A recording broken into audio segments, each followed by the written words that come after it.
Well, thanks for joining us today. We're doing something a little bit different today. I'm interviewing a friend of mine who's also a longtime member here at Edgewood, and we're going to do this in two different formats. We're going to record this as audio, which you'll be able to download on the On Mission podcast. We're also videotaping this because, well, once you hear Todd's story, you're going to want to share this and have others watch as well. So thank you so much for joining us for On Mission. Let's jump in. So, Todd, how long have you been at Edgewood? Getting close to 36 years. Okay. And so let's go back. We need to set the table as we get into this story. So let's go way back. Talk to me about how God saved you by His grace for His glory.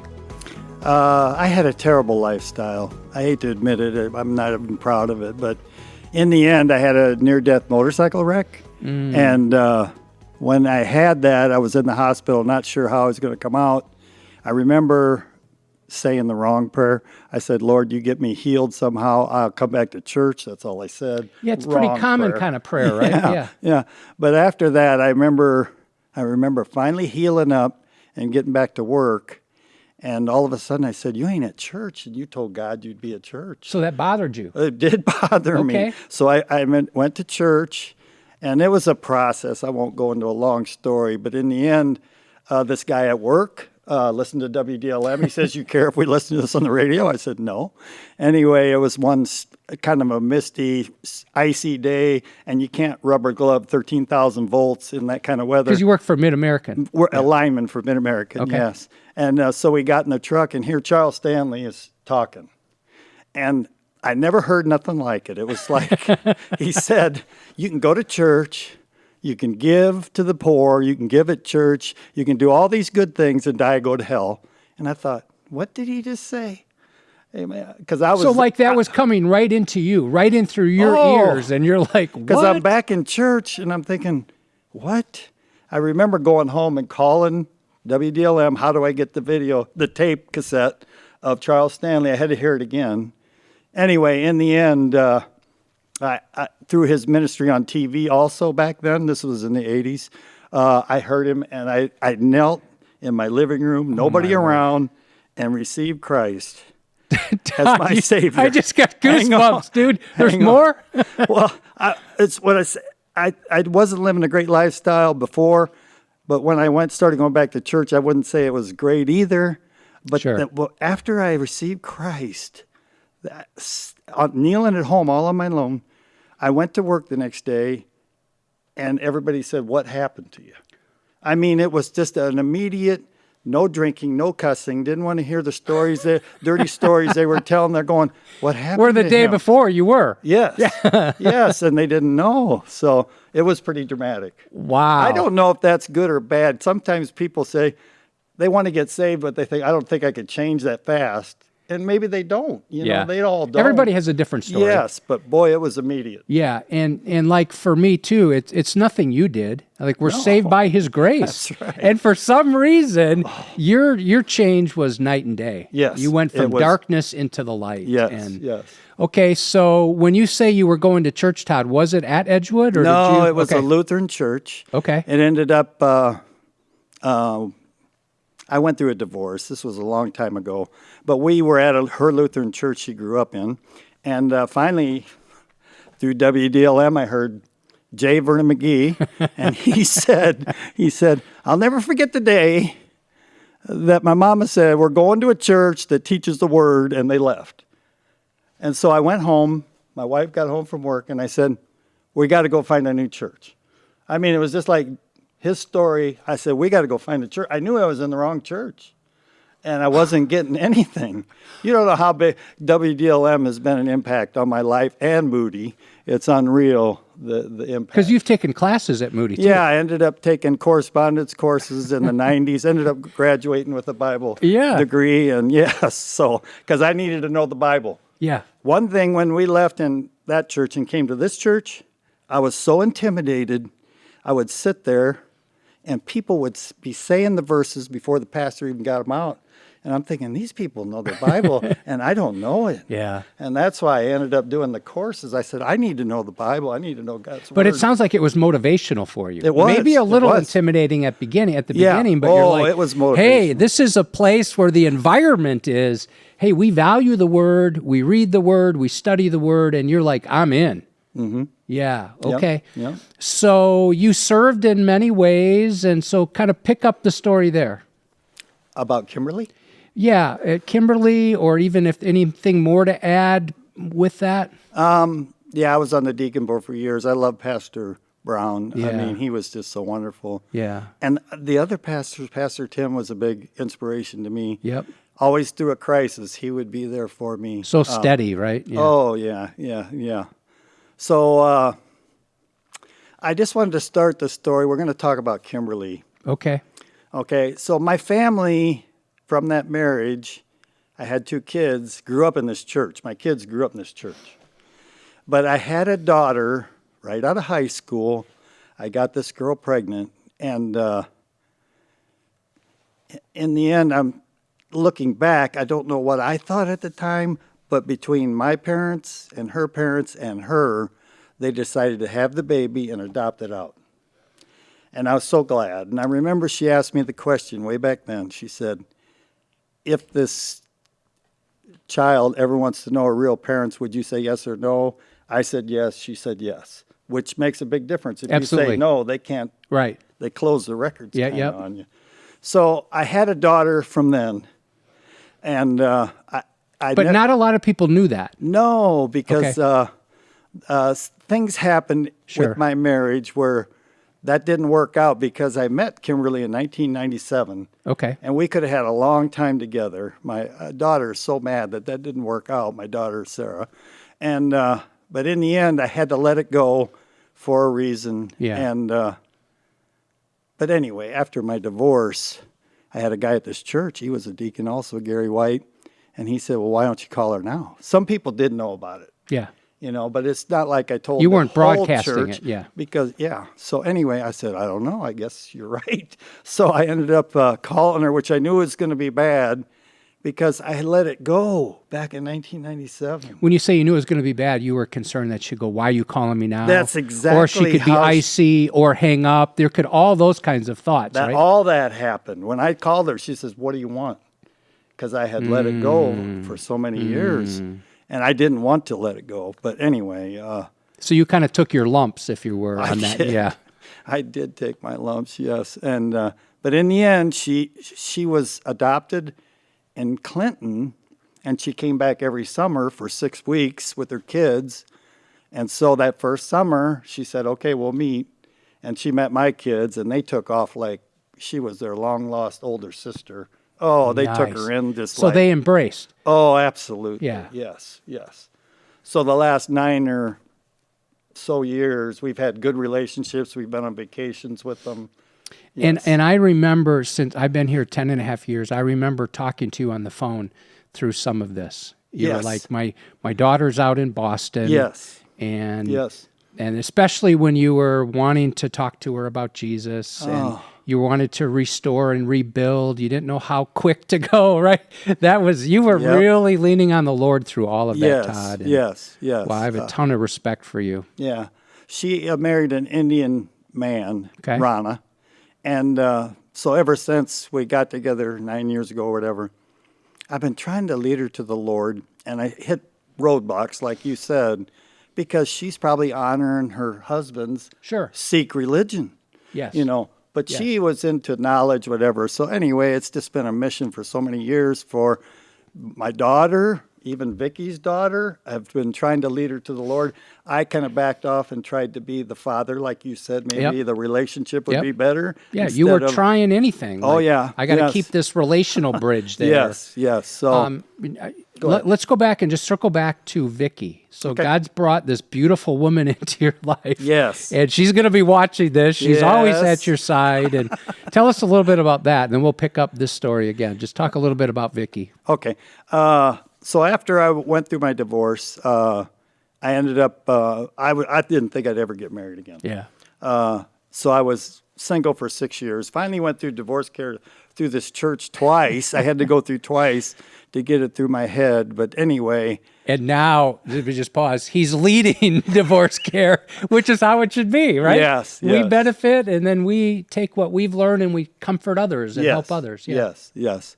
So Vicki had lost her husband years ago. I knew her. We knew him all along these 30-some years, her and her husband, and he was gone. So anyway, one day I just had coffee in the church with her and said, then let's just go to lunch. And we both felt safe. She never wanted to marry again. Neither did I. Sure. But then a year later, we were married. Something changed. So, I love that story. And she is the wonderful example of the not perfect, but the virtuous woman. She is.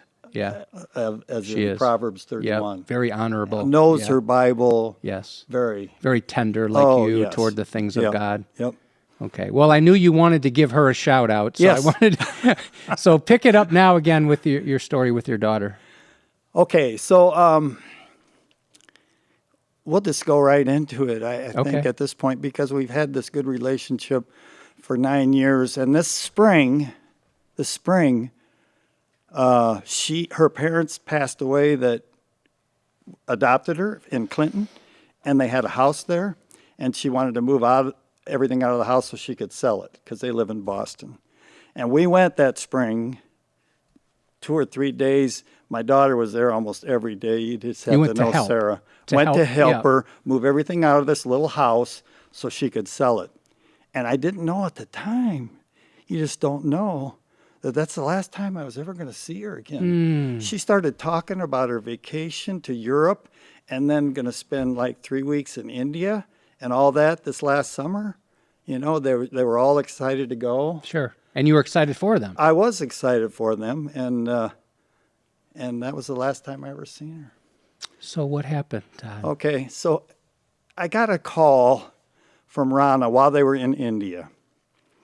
And he said, Kimberly's very sick, something happened, and she's in the hospital on total life support. So we're like, what's wrong?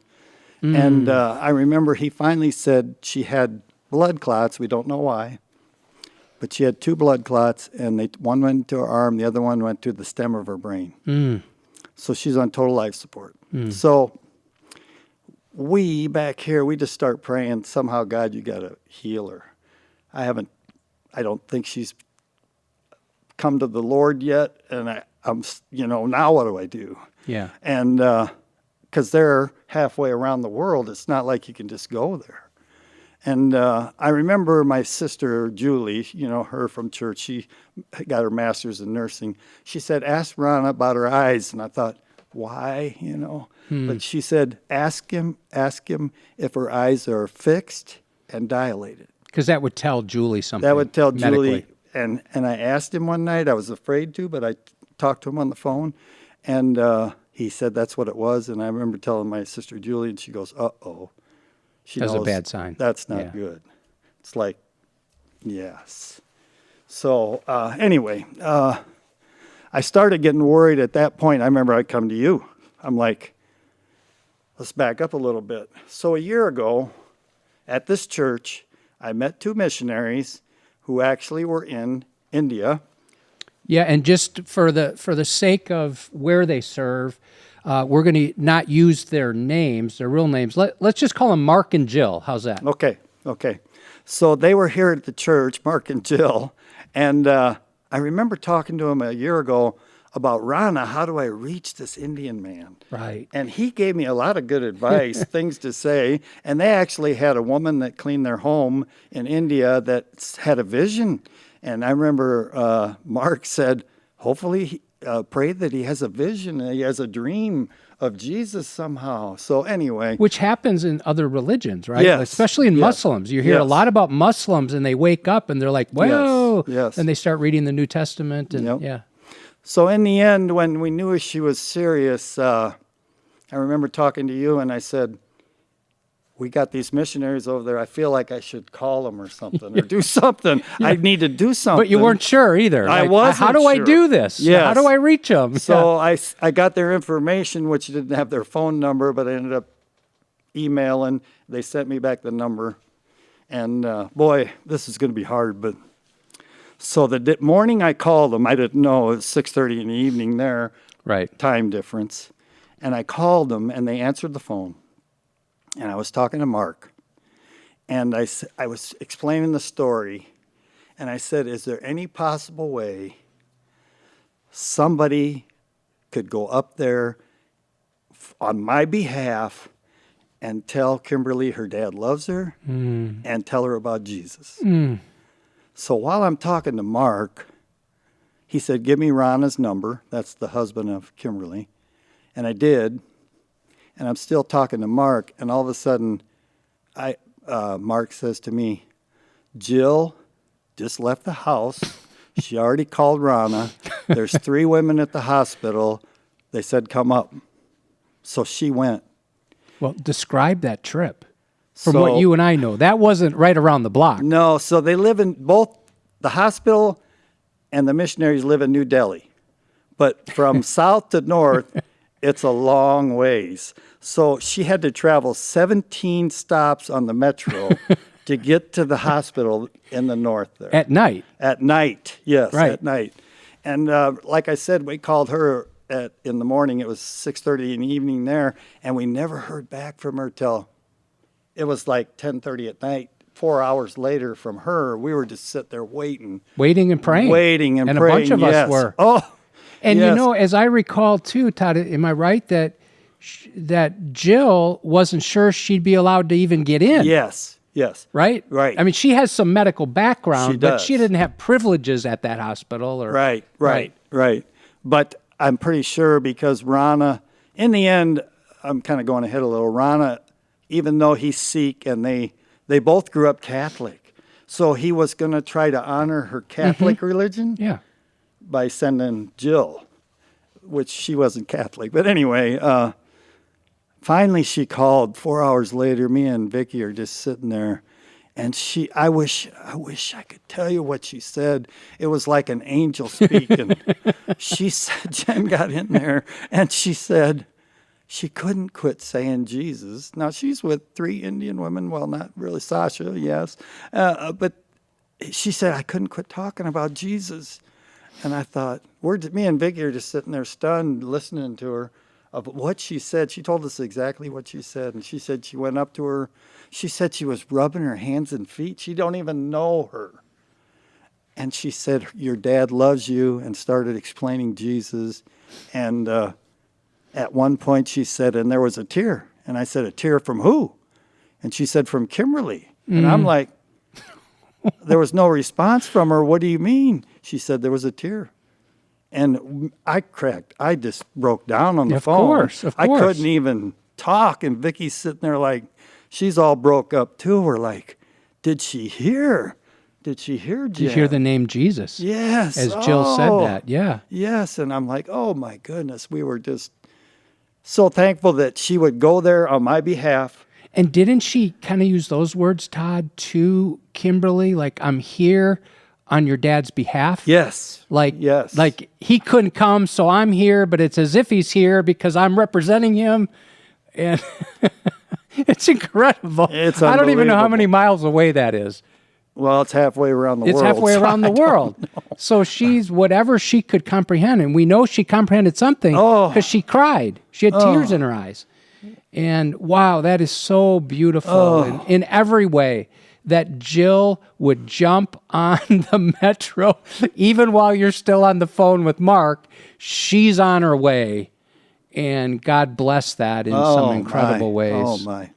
And now she kept you posted after that, right? And Yes. you were getting other information about Kimberly's health and her state. Yeah, we knew it wasn't good. Yeah. You just knew it wasn't going to turn out good. But we still prayed for a miracle. We Yes, didn't of know. course. I remember calling her real mother, Marge, Yeah. and told her that one in story about Indiana. our missionary. Yeah. And she broke up on the phone because she's a Christian too now. We weren't back then, but they're both Christians now. And she just couldn't talk. She was so It's unreal. there's so many words. It's warm, it's tender, it's amazing, it's miraculous. How do you explain that other than God? That they answered when you called, right? That they weren't busy, that they weren't doing something else. Yes. I can't tell you how big God is. He's so big and so whatever. I can't tell you. Yeah. I can't tell you. It just blew me away. And I've been a Christian for a long time. It's like, why does this blow me away? Yeah. But it did. Yeah. It's like, Yeah. And even in the end, Marge, when it was all over, said, I want the address of the missionaries. I'm sending them money. She wanted to support them Support in some them, way. of course. And I thought, so, and they're in Indiana. So anyway, yeah. Okay, yeah. so Todd, this is hard for you. This whole thing is hard. So your daughter passes away. Yes. And 2 weeks later. You get that phone call. Yeah. I can't even imagine. So God was preparing you in one sense, but you're still holding on to hope and a miracle. Now, Todd, describe these next days, because in India, the way they do funerals, and they wanted to honor they kind of wanted to honor her Christian heritage, but they're also Sikhs. Yes. So describe that a little bit. Okay. Well, I remember I think I called you and I said, they sent me a link to watch this ceremony in India for Kimberly. And you wanted it, and I'm glad you did and got on there too. Beth and I were in New Jersey. I was speaking at a conference out in New Jersey, and so it was like 10:30 at night, New Jersey time, as we're watching this funeral. And I'll talk some more about that, but I want you to share more about it. Pastor Kyle was watching as well. Yes. Yeah. Yes. I remember, we don't know what to expect. This is India, and they're doing it their way. As soon as they die, they don't embalm them. Right. They do it the next day. Right. It's very quick. Yeah. So this was the tough part. So we're sitting there watching, and these Indian chants and everything, and I remember, oh man! But then there was no joy. It was somber, and funerals are. But you're right. There was no hope, I guess, in their religion. Right. But then they do it so different. You're just thinking, you go to a funeral and you do a visitation and you see them in the casket, but they brought her body out in a sheet. You could tell it was limp. Oh. They didn't do nothing but plug her nose and mouth so fluids wouldn't come out, because they hadn't done nothing with her.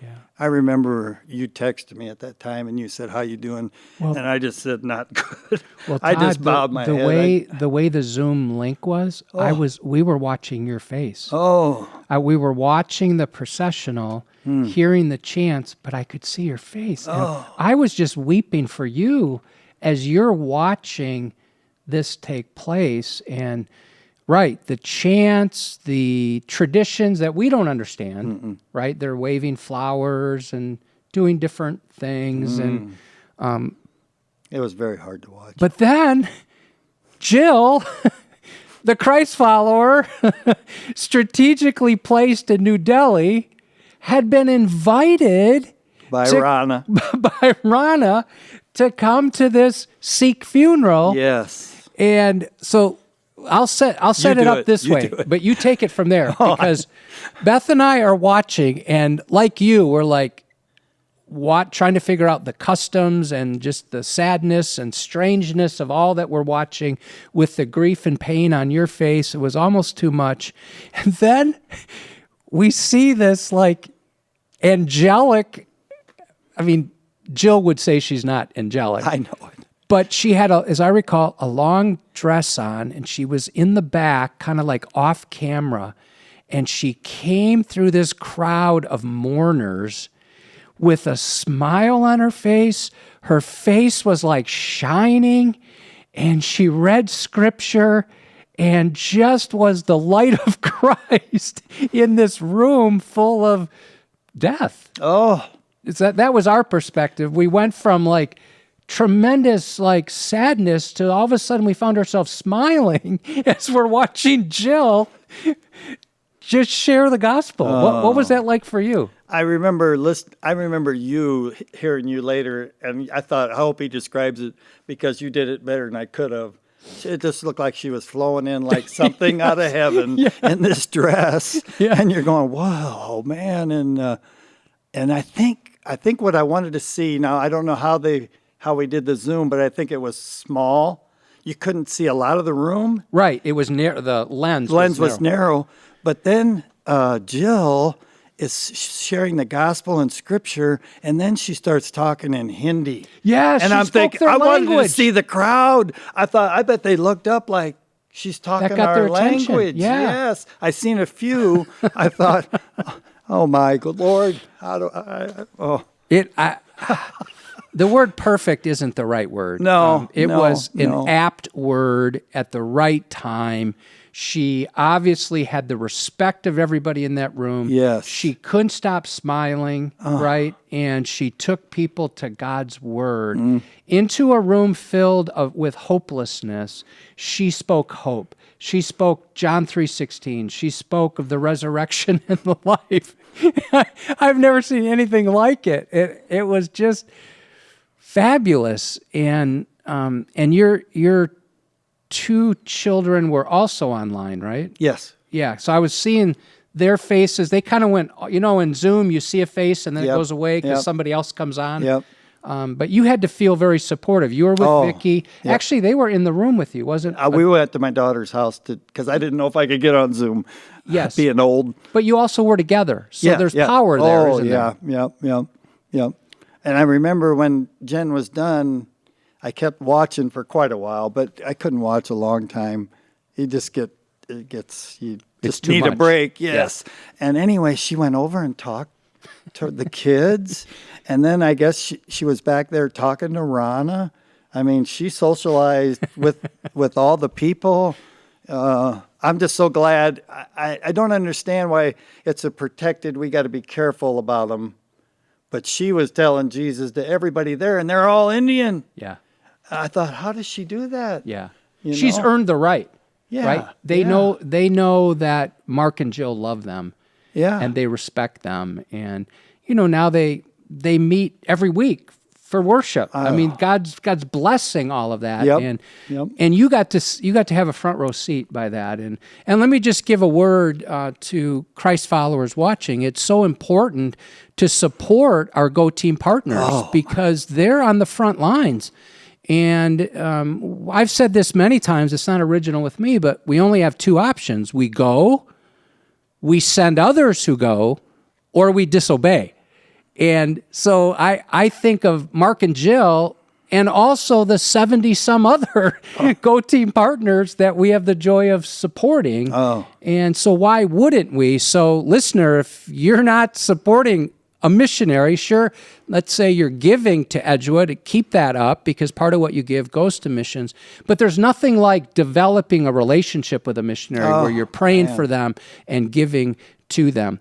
Todd, anything you want to add there? If not, we'll go on to your recent trip out to Boston. Anything you want to pick up from that? Just something I want to say, being in this church so many years and all the missionaries, and I never felt so close to a missionary than when I needed them, and they did not let me down. They did not let me down. Now I appreciate all our missionaries more just because of them. It's like, yeah. So not this weekend, but the following weekend, we have some more missionaries coming. My guess is you're going to be one of the first people over at the table just to meet them, right? I do. Because your respect for them has always been high. Two missionaries now in this church. Right. I try to. The church is kind of saying you need to support at least one missionary. Well, it's two now. There you go. So that's our challenge, church. If you're at one, it's time to double it. Hear it from Todd. Okay. All right. Now, you had an opportunity most recently to go back to Boston. Yes. What was that like, Todd? Okay. Rana set up to have a memorial service in Boston, in the United States, for people back here. And I went, it was my son's family, my daughter's family. They had two big vehicles. We rode with some, all went out in two vehicles, and that part was good. But I remember walking in that night to the memorial. And my daughter told me they invited 350 people, and I'm going, whoa. And then, but it was like 175. But when I got in there, it had to be 70% Indian and not American. You're in Boston, you're thinking, well, it's going to be that kind of crowd. And I know that Rana said after he spoke at the beginning, I was next. And I remember that Saturday morning, I'm just sitting there, on this Airbnb we got for the weekend, and I'm just going through everything in my head, and then I think I know what I'm going to say. Got up there, didn't say anything I was thinking about. It went totally different. But it's what God wanted you to say. It is what God wanted me to say. Actually, Vicki told me that. She said, you said exactly what you needed to say. So, Because you talked about Jesus. I'll just tell you real briefly. Yeah. So I ended up, I was, before I got up, I thought I'm going to say this and this, and I wasn't going to back off. I was going to be proud of my Lord and Savior, not leave him out of anything. Anyway, but I wanted to promote life. And so I remember I got up and I told everybody in the room, this is her college friends, Rana's Indian friends, all these people, 175. And I said, you know what? We chose life back then. And that's why you have Kimberly. Kimberly wouldn't be here. And look at all you people out there. And I pointed to them and I said, look at the relationships you had with her for 51 years. The evidence was in the room. Yeah. She has tons of friends, yes. Yeah. So I started with that when I spoke, but then I did give my testimony. I said because, and I remember talking to Jill before I went, and she said, well, don't say God or Lord, say Jesus, because a lot of people use God and whatever. Kind of vague, generic. Yeah. So I remember getting up there and I thought, and I told them, I said, I remember the day I accepted Jesus Christ, my Savior, and got saved. I was telling this to the crowd. And I said, I'm glad I did, or I might never wanted to meet her. Right, because Jesus gave you a new heart, right? I know it. I was so hard and bad. Yeah. And I said, if Jesus wouldn't have saved me, I might never wanted to meet her. But now I did, you know. So I told that story. I wanted to give them some background. But then I went on to tell them exactly that we helped her move out and everything that happened over there. And we already kind of talked about it. And I remember after I got up and I'm walking to get something to eat finally. I was not even hungry. I finally got up to get something to eat. And I'm standing at the end. I'm just going through the line. And this Indian man comes up to me. And I'm like, I don't know what they're going to say. I'm thinking, okay, here we go. So you don't know what he's going to say in response to what you shared. That's right. Yeah. That's right. And he said to me, I just wanted to tell you I'm a follower of Jesus. Yes. And I'm just sitting there like, what? Unfortunately, we feel like Kimberly was my daughter. We need to reach her for Christ, but we don't realize she had friends out in Boston. Who knew Jesus. Oh. Yeah. So I talked to him for a little bit, and I went back and ate. And when just before we left, this woman comes up to me, Indian woman, and her daughter and Sasha, my granddaughter from Kimberly, go to school together. They're like best friends. And she comes up to me. She says, "I'm a follower of Jesus." And I'm just thinking, God, here I think I'm the only one. And we think we're the only one trying to influence somebody for Christ. Here, her daughter's best friend is... God's got his remnant everywhere, right? I was just shocked to meet that it was only two of the... Two that came up. Two that came up, There might have been others who were Christ followers. Yes. And there might be others who are never going to forget what the father of Kimberly said about... Actually, you shared about life and about eternal life. And that took boldness. It took courage, because in that environment, it would have been easier to just kind of lay it low a little bit. Yeah. Right. But you were specific. No, I know you wouldn't, Todd. But the Lord helped you with that as well. I cannot do it on my own. No way. Wow. So, if you need some time to think about this question, because it just kind of hit me, but. Do you have any lessons kind of rolling around in your head as you kind of look back over these last months? What are some things that you've come away from this with, Todd? I bet if the old crowd that I hung around with before I got saved would see this, they would be shocked. Okay. Well, let's hope they see it. because I was so cold-hearted. And now I can cry on a moment's notice because God has put my heart back. And It's giving you a new heart. but this whole situation has brought me even closer to him. It's like sometimes you feel, like I said, like you're trying to do what you're supposed to be doing, and you don't have help. But there's help out there. Oh, it's just a lesson that never underestimate God. He can be big and do many things. Mm-hmm. Yeah. Well, take it from there, Todd. Speak to the person watching or listening who has gone through some pain and some disappointment, and maybe like you, like me, maybe they're just kind of trapped in whether that's addictions or a cycle of sin, and they don't know how to get out of it. What would you say to them? You know, I remember when I got saved, don't be afraid to let Jesus into your life. Don't be afraid. Yes. Because it's like you think, I just talk to people at work when I was still working. And they're like, well, I'm not going to do that now because I want to have fun and do whatever. Like a Christian doesn't have fun. We have more fun. Oh, I've laughed There's so no hard. guilt with it. We got Rocky Jones. Got a shout out, Rocky. Anyway, the Christian life has just been, it's been a growing process, but this has just brought out maybe how big God is. I know he's bigger than anything, but it just brought it out more. Yep. He weaves his way and his will all for his purposes. Oh, boy. I think a lesson that hits me is this time of the year. What is this, January 3rd, where we've been accustomed to hearing that phrase, Happy New Year. Well, when you're going through grief, so I would say life has happiness and also has hard things. Oh, right? Yep. We go through things that give us joy, and other times we're wading through junk in our life. And so there's always a mixture, but with Christ, you have someone who will never leave you or forsake you. You have an anchor for your soul. And so here's a challenge. If you don't know Christ yet, what are you waiting for? Take care of that now. Life's a vapor. You know that, right? I do know that. Life is here and then it's gone. You can be feeling well and face eternity tomorrow or even tonight. If you're a believer and you've been on the fence, it's time to get off. Satan owns the fence. So get off and serve Christ with everything you have this year.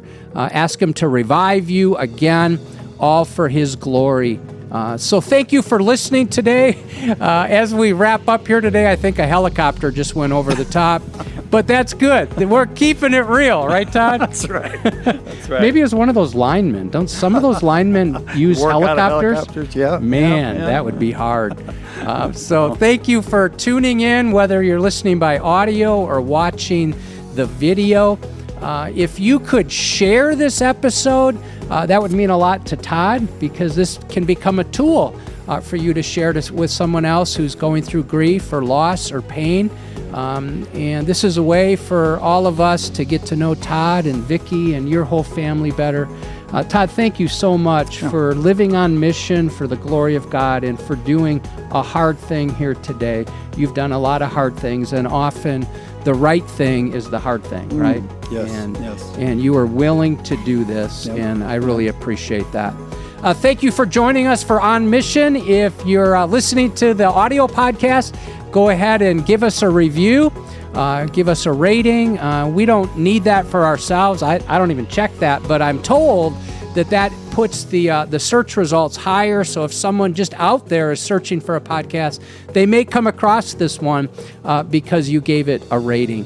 Thank you for tuning in. Keep growing deep with God, and we'll talk to you soon.